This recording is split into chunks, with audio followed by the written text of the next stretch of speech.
Good afternoon, Wealth Our Way Nation. What is going on? It is your main man, Charles Tank Harris, the founder and chief visionary officer of the financial literacy platform Wealth Our Way, where our motto is wealth is not only for the wealthy.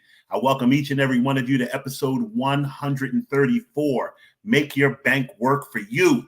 But before we get into today's episode, I want to practice the attitude of gratitude and thank each and every one of you who are here with me live as I stream across the Facebook Wealth Our Way page and the YouTube Wealth Our Way network page. I also want to give the Wild Nation salute to all the members of Wealth Our Way Nation who watch this program pre-recorded overnight, over the weekends, or wherever you can squeeze 15 minutes of financial literacy in. And then last but not least, a heartfelt how are you to the good folks on the Life 101 platform who listen to the audio recording of this very here program. Peep this. I hope you guys had an amazing weekend. I know I sure did. I am currently listening to an audio book from Rick Ross, Perfect Day to Boss Up, that he wrote during the pandemic. I am a fan of audiobooks. I'm a fan of all books. You guys know that.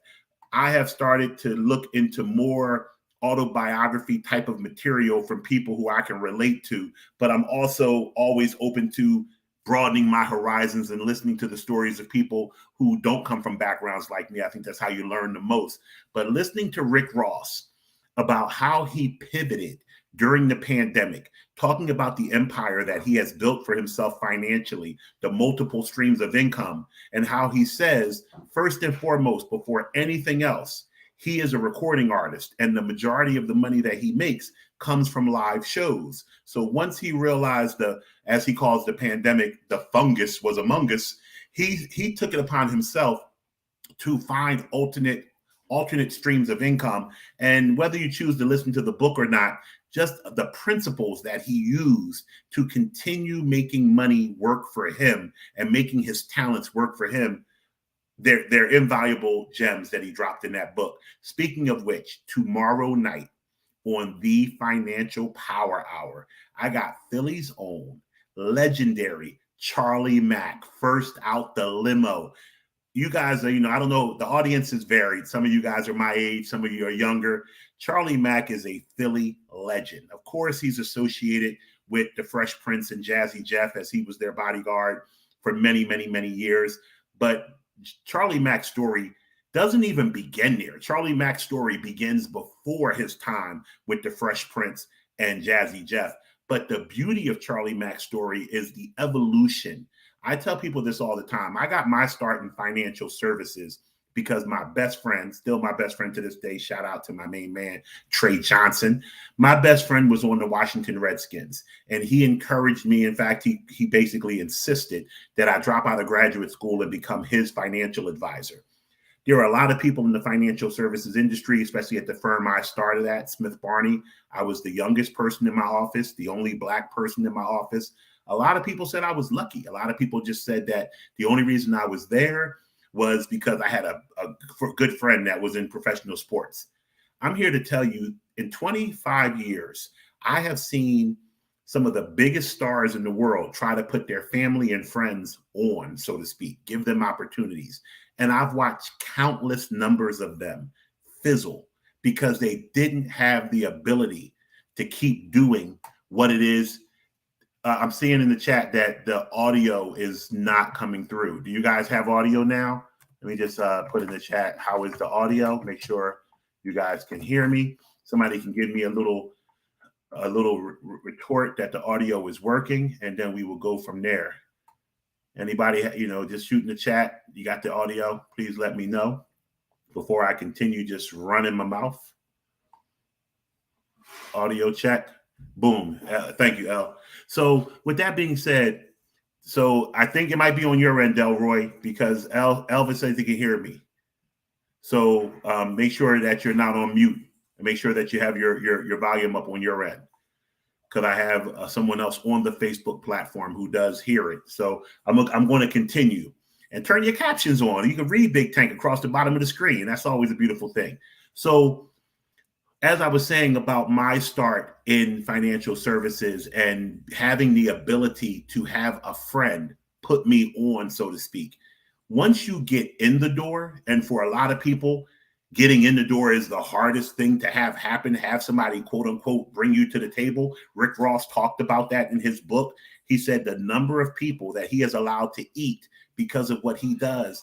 He says what he doesn't do, though, he does not subsidize anybody. He inspires and motivates through financial incentives. He brings you to the table and allows you to grow from there. So just please tune in tomorrow night. You got to hear Charlie Mack's story. Charlie Mack is one of my OGs. He's one of my mentors. He taught me everything I knew about being a bodyguard when I went on tour with Boyz II Men in 1992. Charlie Mack was the other bodyguard. He helped Boyz II Men get discovered. This guy is amazing. We are blessed to have him. I'm just excited for tomorrow night's show. Now, we want to talk today about banks.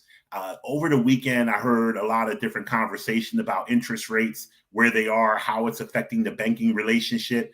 And I just want to kind of give some education as to what you should be looking for in banks. It was very timely. I got a letter from Capital One Bank. Last year, we ran a special program on how to open bank accounts and get money for opening your bank account. So last year, I showed you guys all that I opened a Capital One bank account and was paid $400 by Capital One to open my account. Well, with all good comes some bad. This year, I just got my 1099 from Capital Bank, where they reported the $400 to the IRS as income, and I have to pay tax on it. Once again, taxes are a necessary thing when you're a citizen of the United States and around the world for that matter. But the good news is that I got $400 for simply opening a bank account. They are still doing that right now. Not Capital One, for instance, but other banks. I was just online looking at one of the most reputable sites in personal finance. I tell you guys all the time, be checking out weekly NerdWallet. NerdWallet will put you up on the best credit cards to own, the best bank accounts to own, the best online savings account, the best car loans. NerdWallet is on point. I don't endorse a lot of things, but I endorse NerdWallet. So NerdWallet is just showing that the online savings rates for some banks now, with interest rates going up, there's a good and a bad of interest rates going up. The bad side is when interest rates are charging you on loans and you got to pay more for your loans. The good side is when you can now start to make some money on your money. So I just saw an online savings account being advertised on NerdWallet. The minimum that you needed to have in the checking account was only $500, and you could earn 3% interest a year. 3% interest. Now let's keep it funky. 3% interest does not sound like a lot of money, but when you only have to keep $500 in the account and you want your money working for you, making more money, interest is a good thing. It always makes me happy when I look at my Navy Federal account and I'll see 3 cent, 4 cent, 13 cent in my bigger account, monthly dividend put into the account. That is sexy because I didn't do anything and I woke up and I had more money. I got to say this, I never put anybody on blast or shout out anybody unless they tell me they want me to.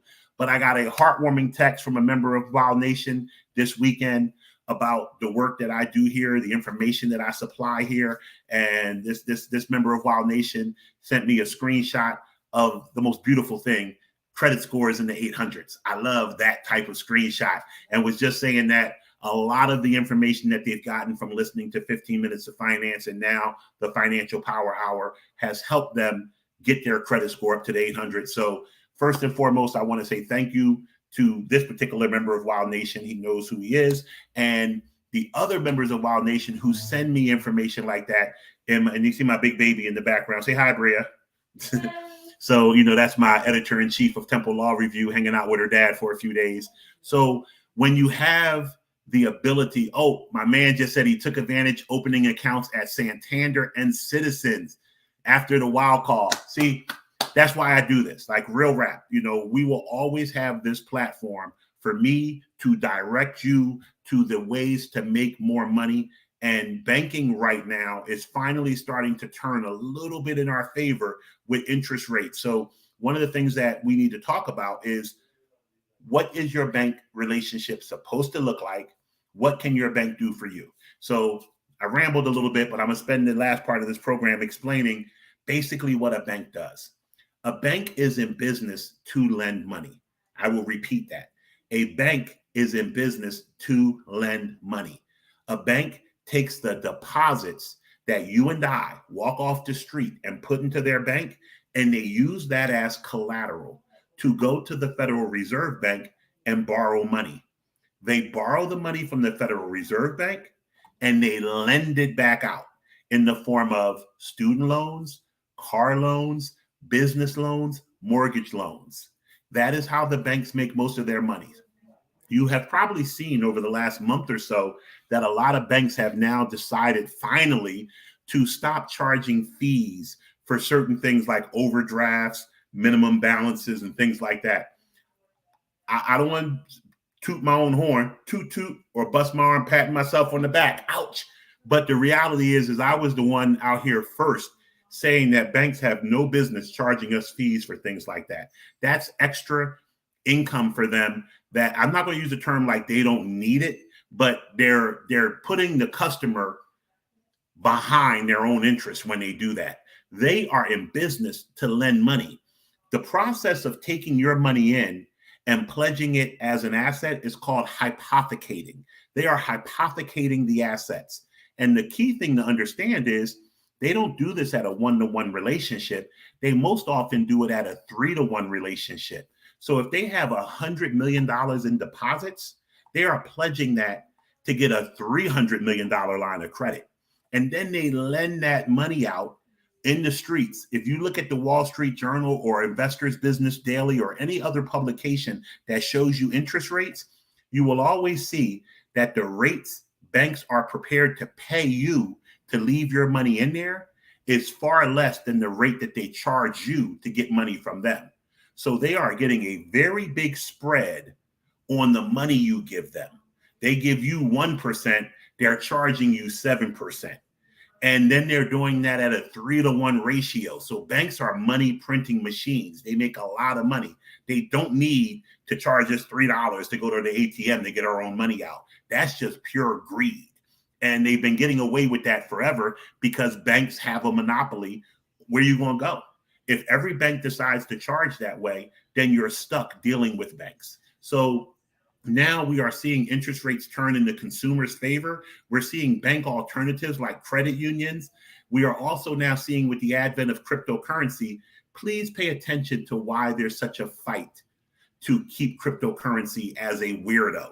That's what the strong established financial entities are trying to say about cryptocurrency. Meanwhile, they're buying the hell out of cryptocurrency behind your back. Jamie Dimon of Chase was telling everybody that cryptocurrency was the devil, Bitcoin was the devil. Meanwhile, he was out there putting $100 million of Chase money in Bitcoin. Understand that decentralization of the banking system will uproot the whole central banking model. And they don't want that. Governments don't want that. But that puts control back in the hands of us. This is not an advertising for cryptocurrency. This is to help you understand what a bank is and what a bank is not. Banks work for you. I know when you got $19.47 in your checking account, you don't feel like you can really boss up and tell people how to treat you with your money. But this is a free economy. Somebody wants your money. Go to newer banks. Go to online banks. I told you last year, online banks have less expenses than brick and mortar banks. So if they're not paying for electric and leases and rents and all of that stuff, they're giving that money back to you in the form of interest. So visit NerdWallet, check out the best banks for 2022. I'm also going to do Thursday, I'm going to talk about credit cards, how you can start to reduce your interest by going to zero APR promotional rates and things like that. And please, please, please join us tomorrow night for Charlie Mack and this Financial Power Hour is going to be off the chain. Also, don't forget to fill out the survey is in the chat. If you have not, it helps us to, answer any questions that we may not have answered during the 15-minute programs. And everybody who's filling them out will tell you this is not a sales pitch. We're not out here trying to make money off you. We really just want to give better information, more detail to people who want it. So with all that being said, I will see you tomorrow night at 6 p.m. right here on the Financial Power Hour, where our special guest, Charlie Mack, will be speaking on getting from giving. Any questions? We will cover them then. Please remember, wealth is not only for the wealthy. Take care.